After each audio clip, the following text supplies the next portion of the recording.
Hello everyone. Hope you're all having a fantastic day. Seems like Facebook's not working.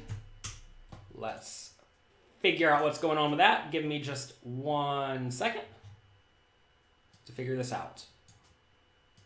While I'm trying to figure this out, we're giving away $1,500 in World Series of Poker seats for the Big 50. If you want to get access to that, go to jonathanlittlepoker.com/WSOP. I believe that's it. Let's see. JLpoker.com/WSOP. No, that's not it. Sorry, wrong URL. Pokercoaching.com/WSOP. There you go. Go to pokercoaching.com/WSOP. We have Facebook up and running. Good. I'll type the URL in the main chat. Poker. Let's see. Go there and have your chance to win one of the 3 seats to the Big 50, is what it's called, I think. Hope everyone's having a great morning. I posted something on Twitter yesterday, something to the effect of, life is too short to deal with haters. As you start to develop popularity, or people follow you, or in your day-to-day life, understand that you get to choose the people who are around you. Sometimes they do their best to choose you if they're actual antagonists, but for the most part, especially on social media, just click block. Understand you don't have to deal with people who are causing you trouble for no reason, right? I think a lot of people think that blocking people is a bad thing or a unethical thing or something you don't want to do or something you're afraid to do. It's kind of like calling the clock on someone, right?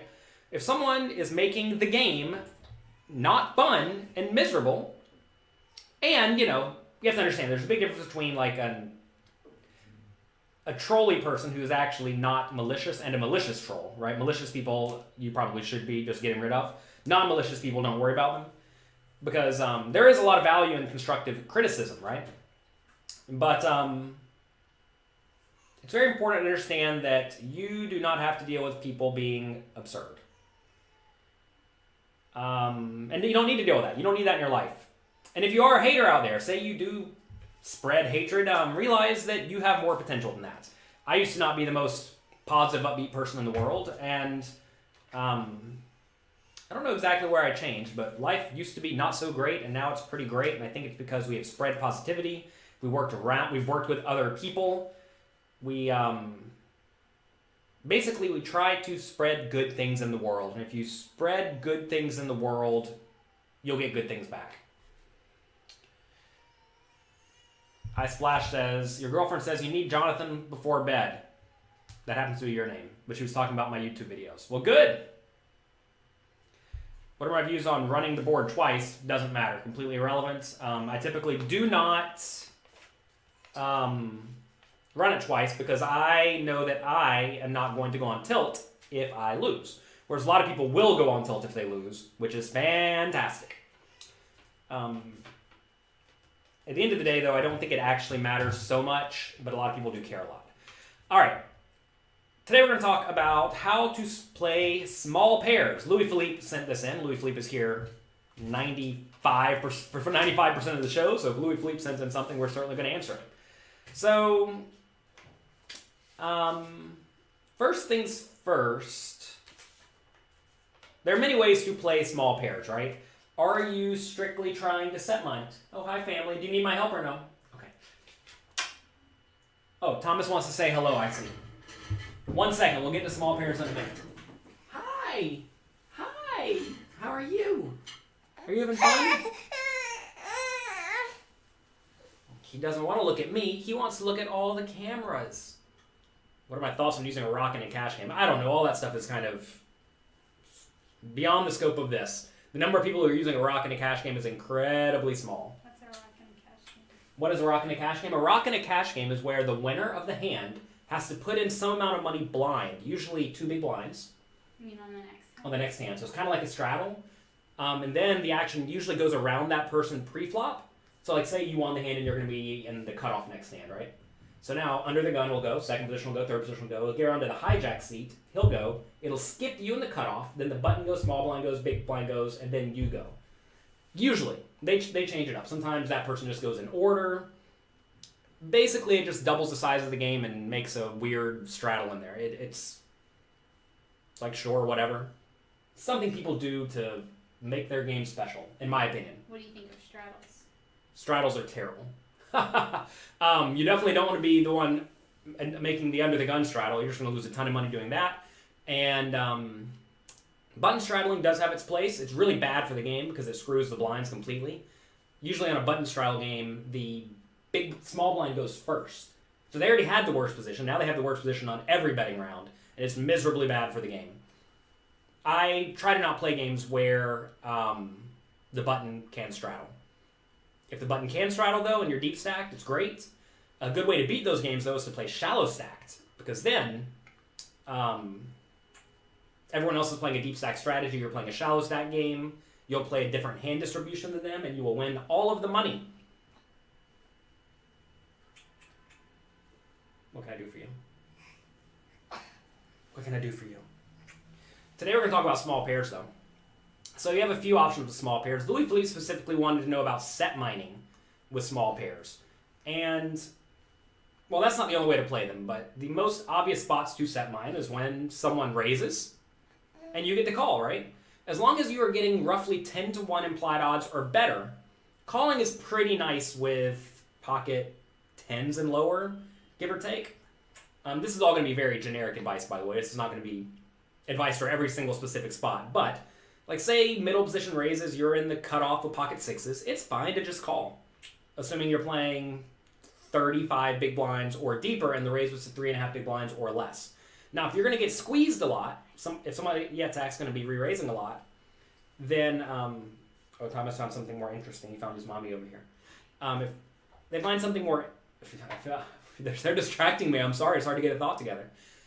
If you're going to get squeezed a lot, you don't want to be flatting because that's going to result in you bleeding off that 3.5 big blinds a decent chunk of the time, which is quite bad. So 35 big blinds or deeper, it's usually fine to call raises, and that's okay. How do you calculate implied odds? You take the raise size, so let's say your opponent makes it 3 big blinds, multiply that by roughly 10, that's going to be 30, okay? So if you have more than 30 big blinds, it's usually okay to call. That's the lowest limit though. You'll see people all the time. There'll be a raise to 5 big blinds and they'll call off a 30 big blind stack. 5 times 10 is 50, but you only have 30, so you're making a huge mistake by calling. If you're not getting the correct price to set mine, often it's right to go all in or fold. Okay?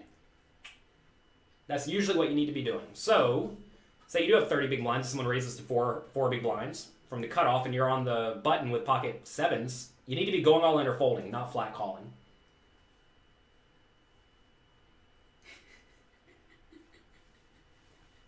Thomas is so happy. So, getting the correct implied odds is very important. If you're not getting the correct implied odds, you need to be jamming or folding. Is a merit to calling a 3-bet with small pairs? Well, we're about to get there. Be patient. You should typically open raise all the hands you plan on playing in most games. Some people like to limp with their small pairs, open limp. Again, there's a difference between open limping and limping behind, right? Limping behind is great. If there are 3 limpers and you have pocket 7s, just limp behind. Don't raise. Because when you raise, what's going to happen is everyone's going to call. Then you're going to flop nothing the majority of the time. You'd much rather limp behind and see a cheap flop and try to get a set. If you're first to act, though, then you should be raising. So don't do open limping. The only time you can even perhaps justify open limping is in a very, very weak passive game and from early position. From late position, there's this value in raising and picking up the pot, or raising and getting a caller and then picking up the pot. Is that right? What do you want? That said, with small pairs from early position, usually 6s and lower, it's fine to just open fold if your opponents play well. Meaning they're going to be 3-betting some, they're going to play well after the flop, etc., etc. Oh, now you're tired? Now you're tired? He just woke up from a nap. I guess he's tired again.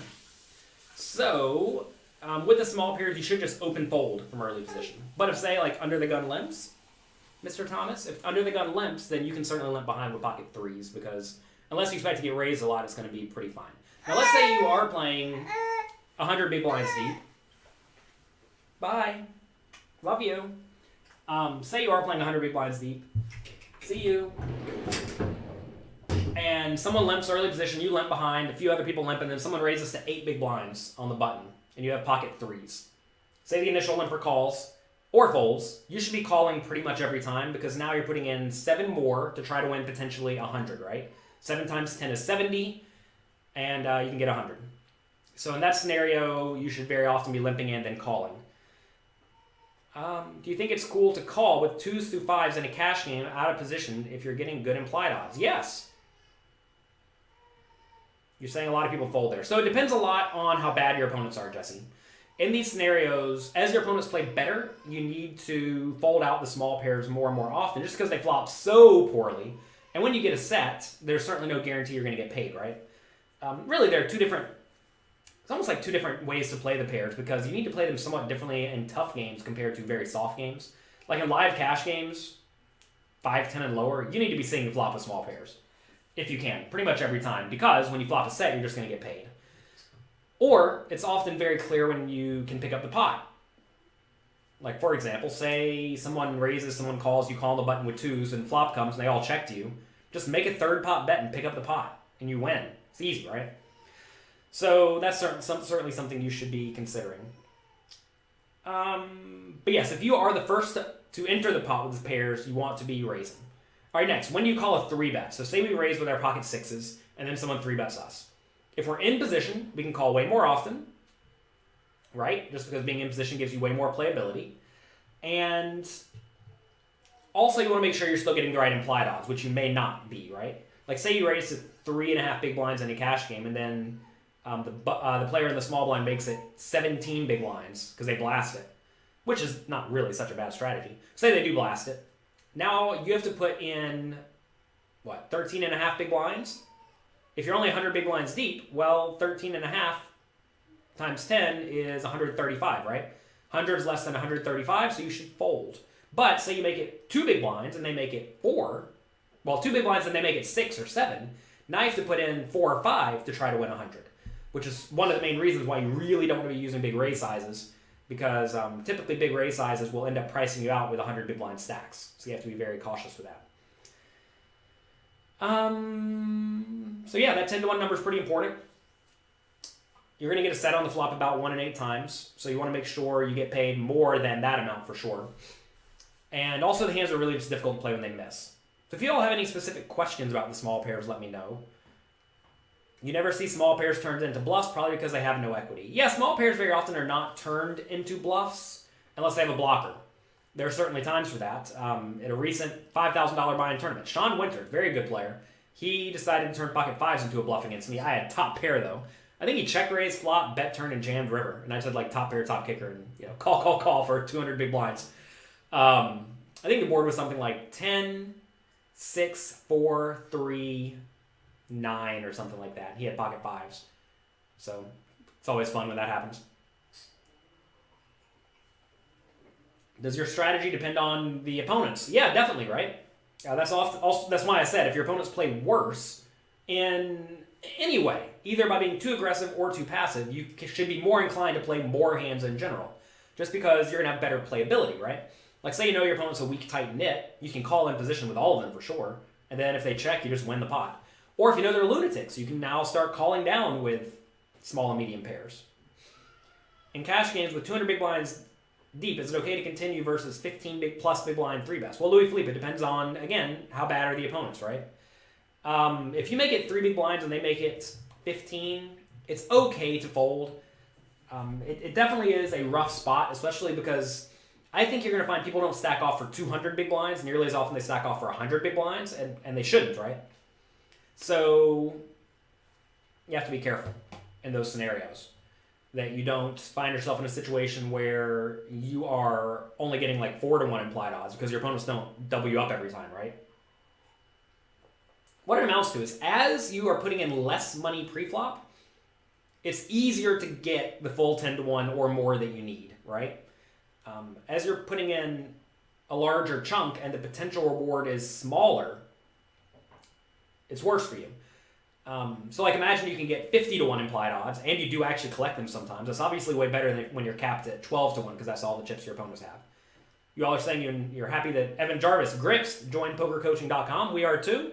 We are expanding the roster. We now have myself, Matt Affleck, Alex Fitzgerald, Assassinato, and Evan Jarvis Grips. They are all now making quizzes and webinars. You can get a free trial at PokerCoaching.com. We have posted a few of those webinars so far on YouTube at youtube.com/floattheturn. You can go there and watch them. They're completely free there. Eventually, we're going to be charging for these in another section of Poker Coaching. But for now, they are all available while we're getting the website built. And we're just confirming you all like it. So I'm glad to hear that you all are enjoying the content. Also, if you want a chance to win one of 3 Big 50 seats that I am giving away, go to pokercoaching.com/WSOP. Enter the contest, and maybe you win. 3 people will be going to Vegas to try to win a bracelet on me. So I hope they do it. They might as well, all right? What's a rule of 15 as far as set mining? I don't know what these silly rules are. Maybe I need to start naming my rules to make them sound special. Maybe someone's saying they want 15 to 1 implied odds. I don't know. Is it good to fold small pairs from early positions? Yes, it is. That's what I just said, right? 5, 6s and lower can very often just be folded from early position. If you know they're only 3-betting 9s plus an ace-jack suited, is there still merit in calling the 3-bet, knowing when you flop a set you'll get the chips most of the time? Yes, Lewis, that's when you want to be set mining, because your opponents actually will pay you off, right? Is flight and hotel included? No. You get $500 to go play the event. If we included flight and hotel and food and beverage, it would cost us $5,000 for the trip if people decided to go off. So sorry, we're only giving away $1,500 total, plus D&D poker books, a year of pokercoaching.com. If you win, you should not be too sad about it. Are we going to allow people to order the poker coaching patches? Yes, let me write this down to remind my guy to do it. Justin P.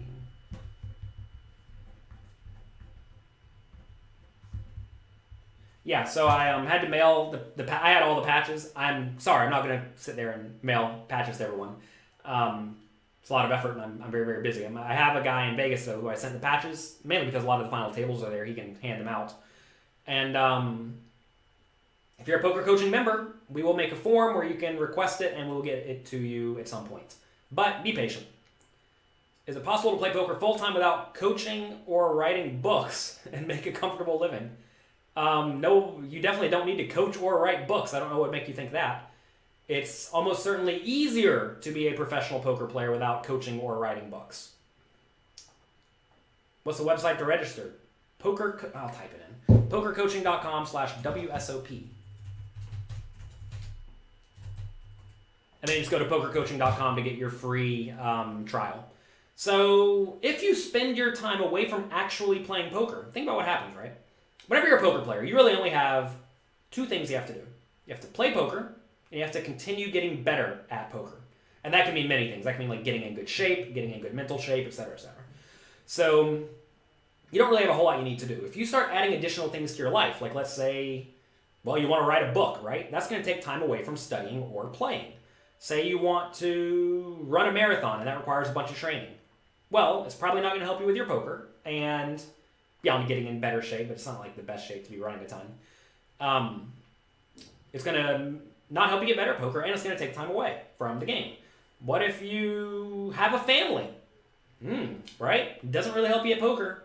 Takes time away from the game. It'll make you worse at poker, right? All of these things are very clear because you have only a set amount of time in your life to be and to get very good at poker. Mainly to get very good. I think once you get very good, it's not so hard to stay kind of near the top. Like myself, right? There was a time where I was one of the best sit-and-go players in the world, the exact game that I studied a ton. But I have, in theory, slacked a bit, right? I started writing books and teaching all of you and having a family. I have other things going on. So now, I'm certainly not the best, but we're certainly very, very, very competitive. D. Nelson says, it's kind of like riding a bike. It is kind of like riding a bike as long as you stay on the bike a lot. So I'm still studying a lot, and I'm still helping a lot of people who play at a very high level. So it's as if we are doing a lot of playing without actually playing. How many World Series events am I playing this year? I don't know. I think 15-ish. I'm going out for the beginning of the series. Also, they have a $10,000 World Poker Tour event at Aria and the World Poker Tour Tournament of Champions. So that's first. And then a few World Series events right at the start. There's a 10K and a 5K. And then I am going back out for the 5K before the main event. Then there's just a bunch of other smaller events. Do I always play the main event? I've played it every year since I turned 21. No, I've not had good results. I think I have one cash. Not very good. It's actually funny. If you look at any individual player in the main event, very often their results are either great or not great.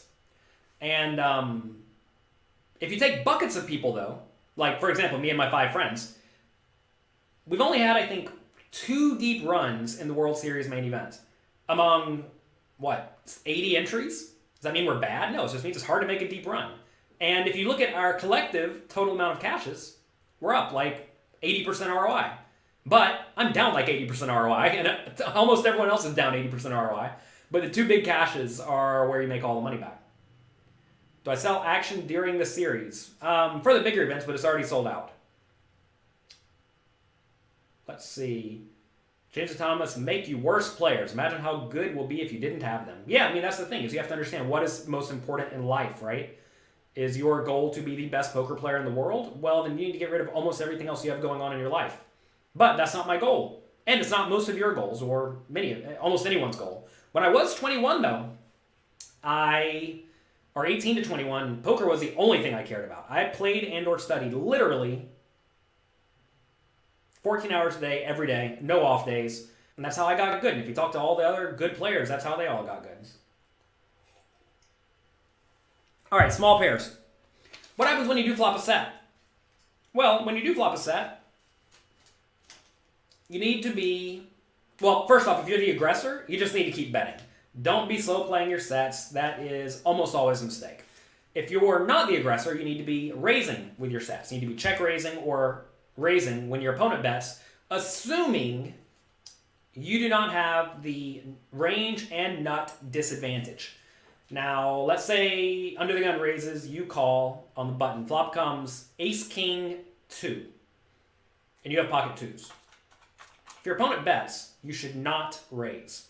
You may say, why? I have a set. Well, because think about your range, right? And think about the opponent's range. The opponent has pocket aces, pocket kings, ace king, ace queen, ace jack. Lots of good hands, right? And you on the button should have lots of marginal hands, like ace x suited, like under pairs, like king queen suited, king jack suited. So really you have almost no nut hands. Now, if you are going to raise with pocket 2s, you should also raise with probably jack 10 suited as a bluff on ace king 2. But if you're only raising with exactly sets, which is what a lot of people do, well, now you're just super easy to play against, right? And you don't want to be super easy to play against. Lewis says, what against the lag? Well, it depends on how bad the lag is, right? Most loose aggressive players realize when they get raised on ace king 2 that you have the nuts.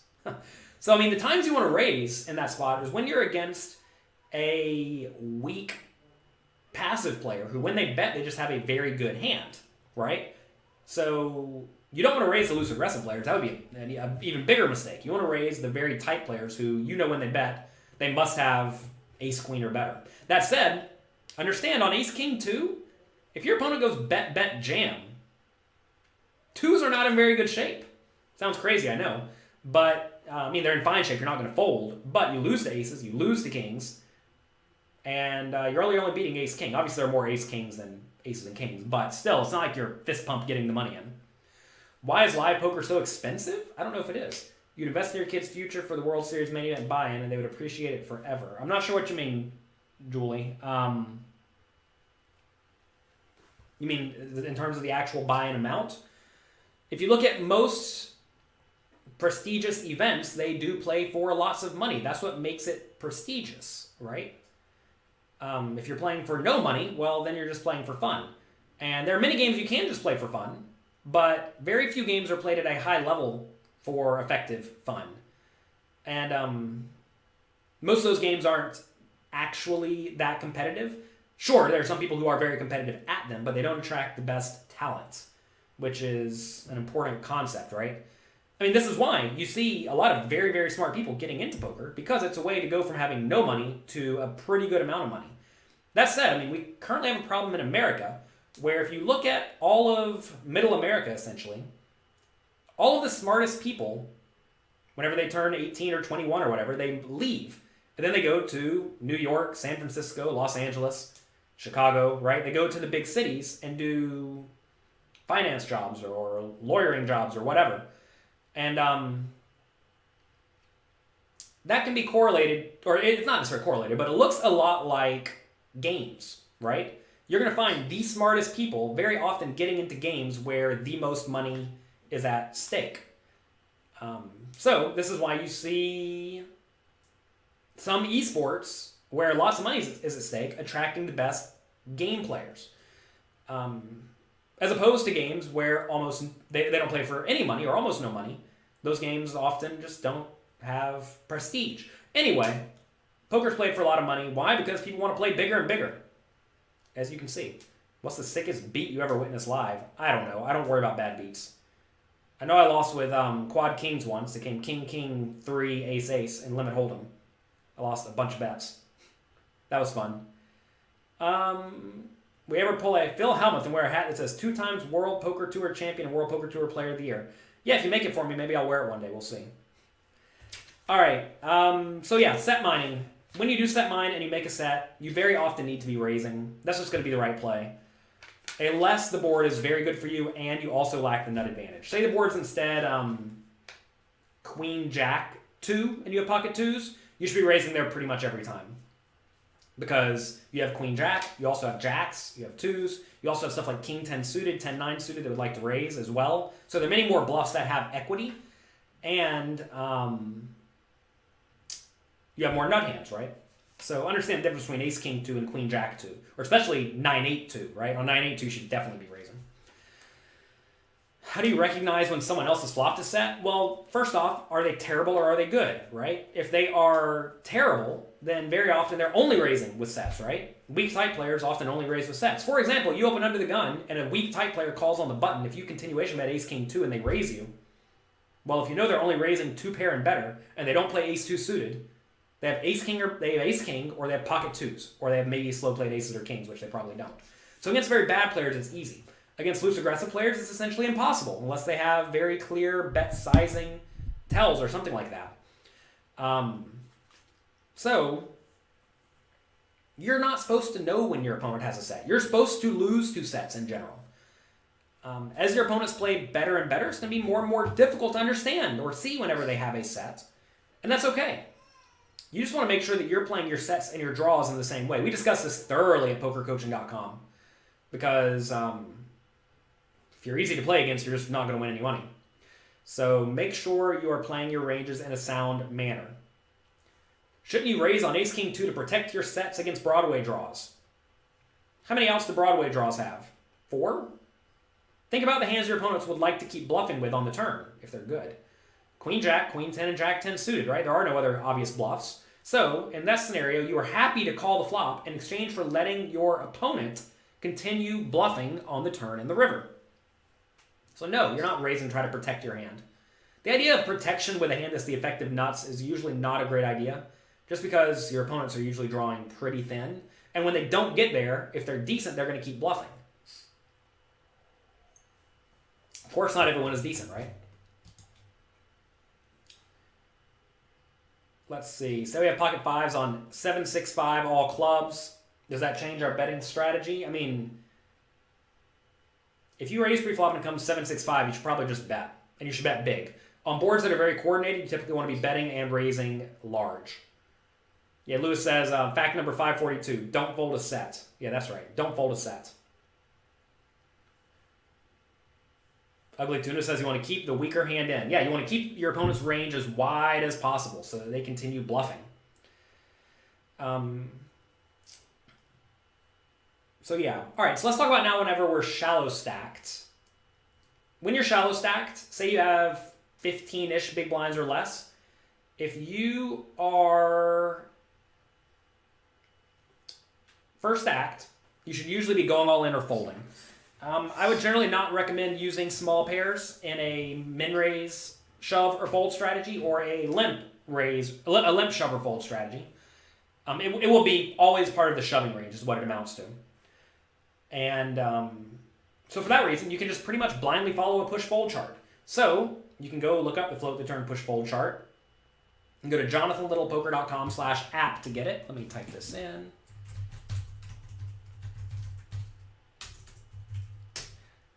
Completely free push-fold chart, also with a quiz feature. And that will let you know when you need to be open jamming for whatever stack size it is. It's weird to see me talk. You only listen on the podcast. I'm a weird human, apparently. What are the odds with 2s against ace-king suited? At what point? Also, it's important to understand, you don't know what hand your opponent has. Very important to understand that. If you are thinking about poker in terms of, oh, I have a straight draw and he has a pair, that's not the right way to do it. You need to be thinking in terms of hand ranges. I have my set against their whole range. How do I fare against the whole range?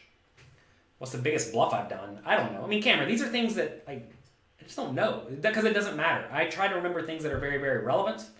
And like, what's the worst bad beat? Bad beats don't matter. What's the biggest bluff? Bluffs don't matter. If it's just part of the default strategy, then it's fine. I mean, I guess in theory, the biggest bluff was probably against a guy, Corey Carroll. He raised. I 3-bet Jack-8 suited. He 4-bet. Oh, no. I must have raised. He must have 3-bet. I must have gone all in. So I maybe made it like 3 big blinds or 2.5. He made it maybe not 8 or 9. I went all in for like 70 with Jack-8 suited. He called with ace-5, and I lost. And that was a pot probably worth, I don't know, 300K. We still won the tournament. Here's the trophy. Here's this trophy. We got this by winning the Mirage. What is this called? Mirage Poker Showdown. Way back in the day. $10,000 buy-in tournament. In theory, I ran one of the biggest bluffs. You all see that? Anyway, big bluff that we lost, but still won.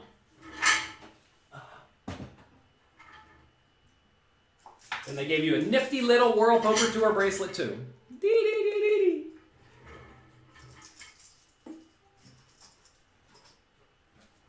Anyway, that was a big bluff.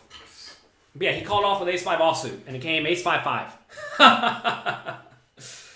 Good read by him, apparently. The idea of good reads are kind of interesting. I was talking to someone on Twitter the other day who said, basically saying that when you're on, your bluffs work, and when you're not on, your bluffs don't work.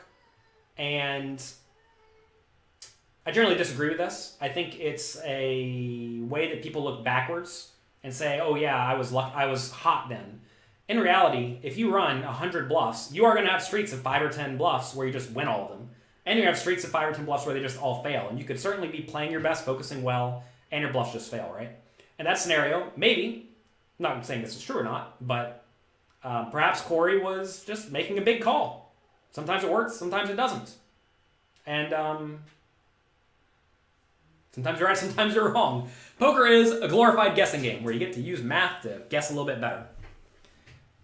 Do you float if you miss the flop? Do you still need 10-1 implied odds? No. So let's say you call with pocket 5s. Under the gun raises, you call with 5s. Flop comes queen jack 2. Your opponent bets. You should just fold. Do you need 10-1 implied odds? No. You need more because your odds of hitting a set on the turn are very low now, right? Instead of getting 3 cards, you only get 1. You have 2 outs, which means you're going to get there, 5% of the time on the turn? 5% is not a whole lot. So, in theory, you're just never going to be getting the right odds for the most part. And also, the problem with calling with 5s on queen jack 2 is you could just be against queens or jacks, in which case you're dead. It's combinatorics the key to thinking about hand ranges.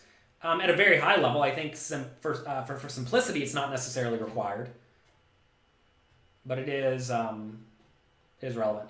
Can you do home game tournament for real money? Not at the moment. I need to make a weekly home game. I do. JonathanLittlePoker.com/homegame. Although I don't play it. I used to play it every week, but it took too much time. Every week we give away roughly, I don't know how much we give away. $100-something in prizes each week. So check that out. JonathanLittlePoker.com/homegame. Although I have not played it in a while because life is hectic. Do I ever swap percentages in a tournament? Only with a few people.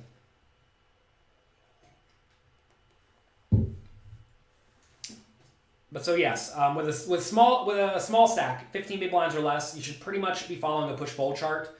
Understand when you're using a push fold chart, that implies no one has entered the pot before you. It's very, very important. If someone's entered the pot before you, that changes everything completely. So shove or fold pre-flop, make your life easy. You don't want to min raise with a hand like sixes, because if you min raise, big blind's going to call, flop's going to come, well, with bigger cards, and then your sixes are going to be very difficult to play. You'd rather just shove, pick up your equity pre-flop. That's really all the things I had to say about small pairs. Louis Philippe or anybody else, if you have any other questions about small pairs that I missed, let me know. But I think that's basically it. I mean, set mine when you're getting a good price. Open raise pre-flop. Jam with a shallow stack. That's about it. You just joined poker coaching. Are you able to get patches? Yes, as soon as we get the form up, we will let everyone know. How would you proceed with flopping a set on a monotone board multi-way? Bet. Don't necessarily raise though. So say you're the initial raiser, and a few people call, flop comes 8-7-6-5, like Javier said. I would just bet. You have a very strong made hand that doesn't mind protection. If you're the calling player, so say initial raiser bets, and everybody else folds to you, I think calling is fine. Raising is also fine. You have to understand though, if you call and the turn brings another of that suit, so 4 on the board now, you shouldn't fold to another bet. You should continue calling. You should maybe fold on the river, depending on how it goes. 16 big blinds under the gun with sixes, what do? We fold. Also depends on the ante, right? If there's a huge ante, you can probably jam. No ante, you probably should fold. Lewis, this is all easily found in the app. jonathanlopoker.com/app. Any comments on small pairs in the small blind? If your opponents are good, you often want to be 3-betting or folding almost everything from the small blind. Most people aren't good though, so you can get away with flatting. A friend and you are playing in the Colossus, and he asks you to swap. Should you? Well, Fred, if you have the same skill set, it doesn't cost you anything. If you have a worse skill set, you make money by swapping. If you are better than your opponent, you lose money by swapping. How do you call with small pairs pre-flop? Or how do you play small pairs when we call pre-flop, but we could be ahead with just our pair? Is it right to raise just to end the hand? Well, the problem with raising to end the hand is that when you don't end the hand, you're crushed. So you either play a big pot, drawing nearly dead, or you play a small pot, relatively live. This is a classic example of a spot where you do not want to be raising. Like say someone raises, you call the button with sevens, it comes 10-9-3. They bet. You shouldn't fold. You should not fold here. Your sevens are too good. Your opponent can have all sorts of overcards. And this is going to be a hand that you're going to call the flop and maybe fold the turn or fold the river. And that's okay. So it's fine to have hands like that in your range because you also have hands like top pairs that you know you're just never folding, right?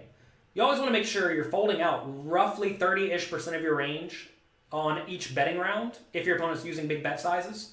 We discussed this over at pokercoaching.com thoroughly, so it's perfectly fine just to call in these spots and then fold it on a later betting round. Let's see. I have a true sign of a teacher. I get angered from incompetence. Listen, I try to not get angered from incompetence. It's important to understand that people find you, if you are a content creator, at different points in your career, right? Or in their career. So imagine they are very new to poker. They are going to ask relatively basic questions like, how does ace-king do against twos, right? The answer is, like we said, first off, get an equity calculator and solve it for yourself. But also, it doesn't matter how ace-king does against twos because you don't know what your opponent has when you're playing. But that's the answer. Hopefully people who ask these questions learn and they move forward with their life productively. Talk about trips, advantages and disadvantages. Trips meaning there are 2 of your card on the board. So say someone raises, you have ace-2 suited, flop comes jack-2-2. It's a great spot to be in. In that scenario, if you're out of position, you want to be check min-raising pretty much your entire continuing range, which is going to be a lot of hands. This is beyond the scope of this talk, but that's what the solvers will tell you to do.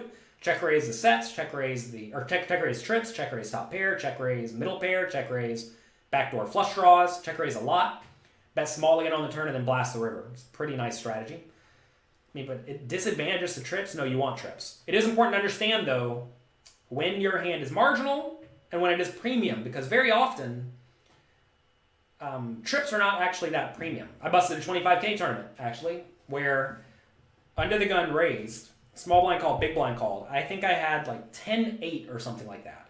And it came 8-8-2. And I ended up getting it all in against the under the gun player, who I thought did not have ace-8 offsuit in his range for sure. And I thought he may not even have ace-8 suited, so I'm really only losing to pocket twos. And I think there's a flush draw available, so he could have the flush draws. And he had ace-8 offsuit. So I was wrong about his range, right? If his range was just 10-8 suited, 9-8 suited, 8-7 suited, 8-6 suited, which makes, those hands are all in his range.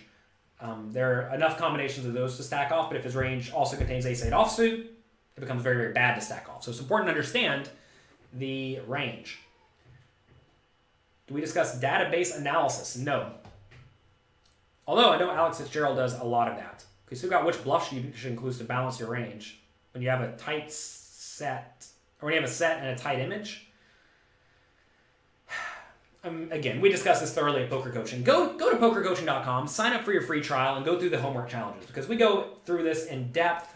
It takes more than 5 minutes. And we're running out of time today because Instagram caps me at an hour. But essentially, you want to be raising with your best made hands and your draws. And draws can sometimes mean overcards or backdoor flush draws or a gut shot. So there are a lot of draws available, and there are always draws available in pretty much all spots. How do you go about finding a backer? Put up good results. You should not be looking for a backer. I think you almost never need to get a backer unless the buy-ins of the games that you play start to go exponential. And that really only happens at the high stakes. The alternative is maybe you could sell at small stakes with a big markup, but then you're just decreasing variance. Because imagine you sell at 1.3 for a World Series event, right? For a 1,500 World Series event.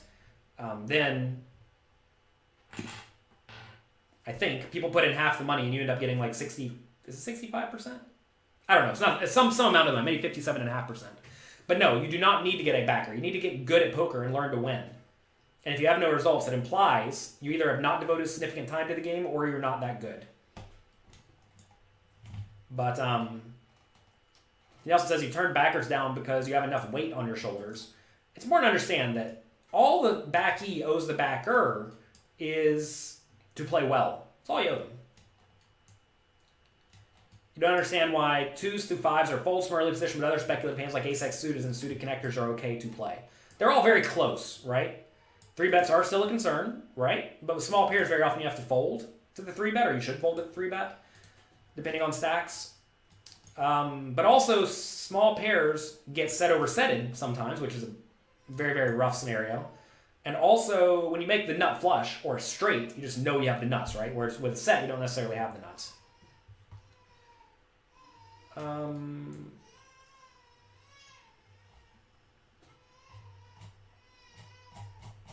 You're playing a cash game tonight. Just play well. I have a book, Strategies for Beating Small Stakes Poker Cash Games. Check it out. It's you can download it on Amazon. You can read it in 3 hours. Very, very short book. With your bankroll, do you keep it all liquid? No. Almost all the money is not in cash. Fortunately, in today's world, you can get all of your money out of investments relatively quickly. Don't put it in things like cryptocurrency that may be locked up for a long time. Or go to zero, right? You need to put it in very, very stable things like ETFs, like money market account, etc., etc. Wealthfront has a new checking account, or new savings account, by the way. They're a robo-advisor that I have a lot of money in. And they have a 2% savings account, which is very, very nice and easy. It's way better than the 0.002% you get from a bank. So at least there you'll break even with inflation. You often turn small pairs into a bluff when the board texture allows you, either by donking 33%, check raising, etc., etc. I think that's fine, Louis Philippe, but you have to be careful that you're not over bluffing. That said, if people are folding to you very often in your games, it's perfectly fine to do that. A friend wants you to stake $100 towards a $400 tournament for 20% of the action. Is that a good deal? Fred, how good is your opponent? What is the markup? Think about this, Fred. What's the markup? He wants you to put in $100, which is 25%, but he's only giving you 20%. What's that, 1.25 markup? Is that right? My brain's not working right now because we're early in the morning. To figure out markup, you take the total amount you would have to put in, 500 divided by the total buy-in, 400. So 5 divided by 4 is 1.2. So he wants you to pay 1.2. which is pretty bad for probably a shallow stack tournament. As a backer and a backee, if you're trying to be ethical about this, let me tell you the right way to go about this in my opinion. If I think that me as the backee, or you as the backee, whoever, is going to have a positive ROI, the backer and the backee should split that ROI. So let's say I think I'm going to have 50% ROI in a soft World Series event, okay? The fair thing to do, fair according to Jonathan Little, would be to sell it at 1.25. I think the ROI is going to be 50, so at 1.25, I keep half of it and the backer keeps half of it. As you get more and more well-known, essentially, like Phil Helmut's a great example of this, he'll sell these things at 3.0. The backers are getting hosed, but they are doing it for a sweat. And I have nothing against selling at a high markup if people want to sweat. That said, whenever I sell the action, I sell it as Jonathan Little just told you, where I estimate ROI, and I'm very, very reasonable about the ROI because I know my ROI is in events long term, and then I give the backer half of it. And whenever I'm backing someone, same story. Give the backee half of it. A lot of people, though, they think they're a winner because they can't actually assess their return on investment, and then they get crushed. In general, though, most people lose the rake. Okay? Don't forget, most people lose the rake. So most people should actually be willing to sell at a discount. How many people are going around selling at a discount, right? If everyone in the field was selling, the average price should be 0.9 or something like that. But no one's selling at a discount. People always lie to themselves, as the Nelson say, and most people think they're good. And they're not. So, figure out what is being presented and then make your decision accordingly. In general, though, if someone does not have very good results, either live or online, I'm just not even considering it. And if they're inexperienced at live poker and they come from online, like say they have $5 million in online winnings, but none live, not considering it. Say they have any sort of shady history that I can find by quickly searching it. Probably not dealing with it. Maybe if it was a long time ago, because people do change. But like if they just scammed someone recently or in the last 3 years, not dealing with it. I'll talk to my friends. If any of my friends have a bad story, like the person is slow to pay, the person's irresponsible, not dealing with it. Follow the people on Twitter, right? I learned this. One year I backed like 100 people for entire series at the World Series of Poker. And like 3 or 4 of them during the series, I knew they were playing a tournament at noon the next day and they're out partying at 6 a.m. on Twitter. They're bragging about their party at 6 a.m. Clearly not a good person to be backing, right? So you should do diligence ahead of time if you really care that much. Anyway, there's lots of backing. That's could write a book on backing. It's a whole nother topic. Thanks for making the audiobooks. I'm glad you enjoy them. You can get the audiobooks, 1 or 2 of them, not sure the deal on Audible, for free if you go to jonathanlittlepoker.com/free. I'll type it in now. So let's see. Fred is paying 75% for 80% of the action. So the friend's selling it at discount? Very rarely does the friend assume that they are bad. But sometimes they will. Even then, though, Mark, another important concept. Let's say me as the player has minus 50% ROI. Is it a good deal to sell at 0.9? Well, certainly a great deal for the player, because you're going to lose half, but now you're only losing 10%, right? Think of the value. Are you ever floating the flop when we don't flop a set against a loose aggressive player? Yes, but you're not doing it because you're trying to make a set. You're doing it because you think you have a lot of equity. We discussed this already, where I said that if you do have a small pair, like say you have sevens, middle position raises, you call button, it comes 10-9-2, they're loose and aggressive. If they bet flop, you should definitely call. And that's because you have the best hand a lot, right? You have plenty of equity. And like I said, you should probably end up calling turn sometimes, folding the river. You just signed up for the free trial of poker coaching and you love the quizzes. Well, go ahead and upgrade and get access to all 400 of them or whatever we've made. 400 of them and many, many more to come. Negative ROI? Nonsense. Everyone's a winner. Just ask them, says Mark. Yeah, that's the problem. And I will tell you all, from a backer's point of view, that almost everyone who's been around for a while has won something. Remember whenever I was doing my backing, I think it was 3 or 4 years ago, where I backed 100 people or so. We ended up turning a small winner. We made like 20%, so I guess that's good. But it was a hell of a lot of work. so much work. I'm not doing that again. Now I do my backing through the Pokar Backing Company. They back online players in games where they know they're going to be winners. But what I was going to say is almost everyone who's been around for a while has won something. So say you see someone who's been around for, let's say, 4 years and they have one win and their total cashes are like 100K, they're probably a fish. It's aggressive to say they're a fish. They're probably fine, right? But unless you are having significant success, it's hard for a backer looking out or from the outside to know if the backee is actually good at poker or just running hot. Sure, you can learn a lot by talking to people, but if you are doing backing as I try to do, where it's more like spread out tons of money to hundreds of people and just get back your 20% or whatever it is, you're not going to go through and interview every single person unless that's your whole job, and it's certainly not my whole job. Which is why I like the Pokar Backing Company, because they vet all the people and they coach all the people and they make all of them good. That's not my job. I just provide consulting and advice, right? So if you're going to do it right, it's a lot of work to do it right. But if your buddy says, hey, do you want to buy a piece of this at break even, it's probably just fine.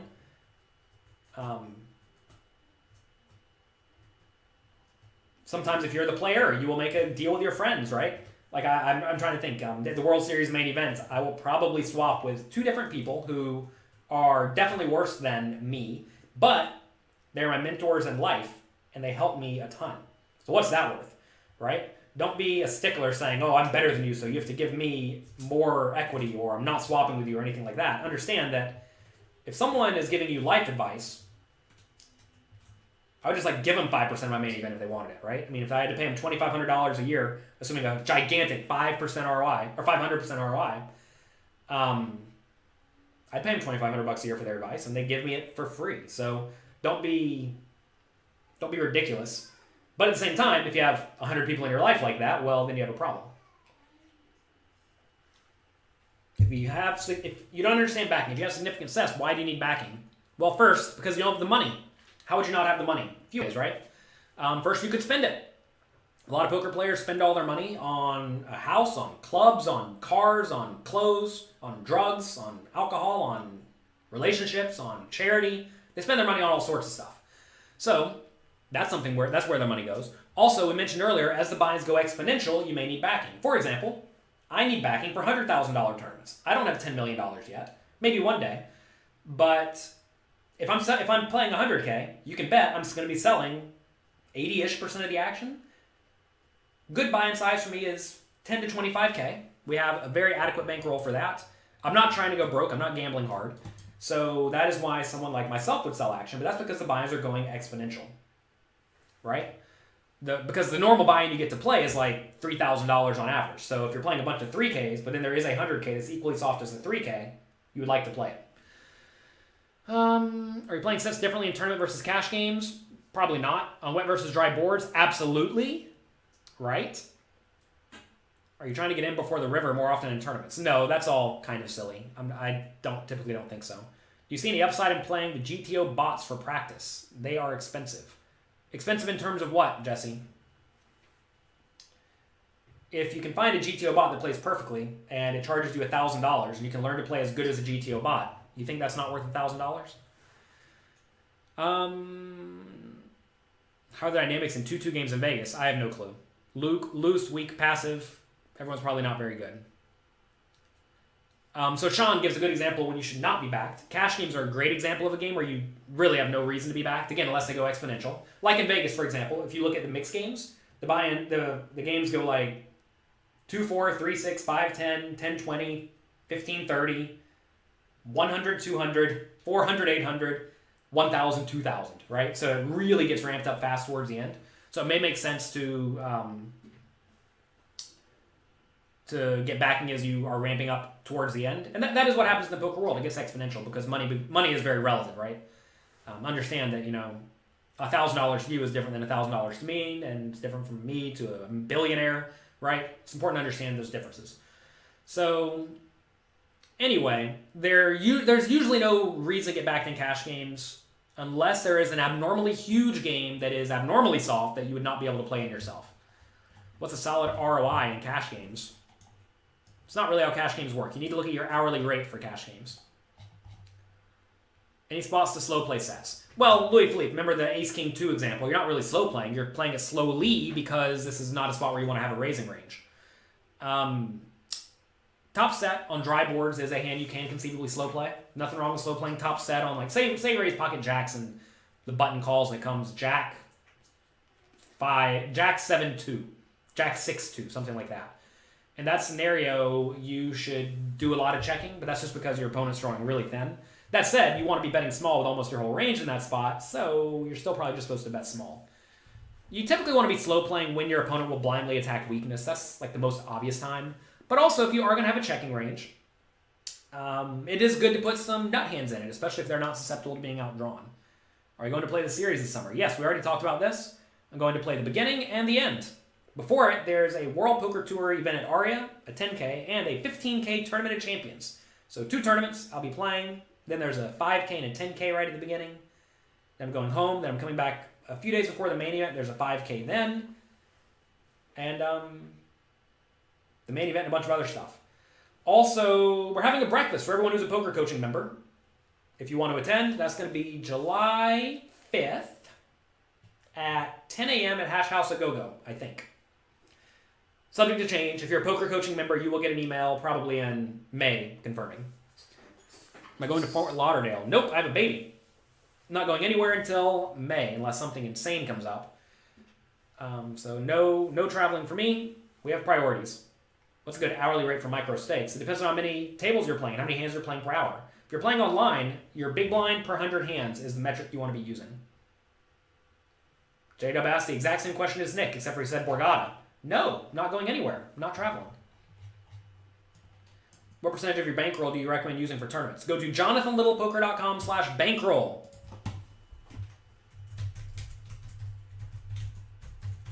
I'll type it in for you so you can get a link.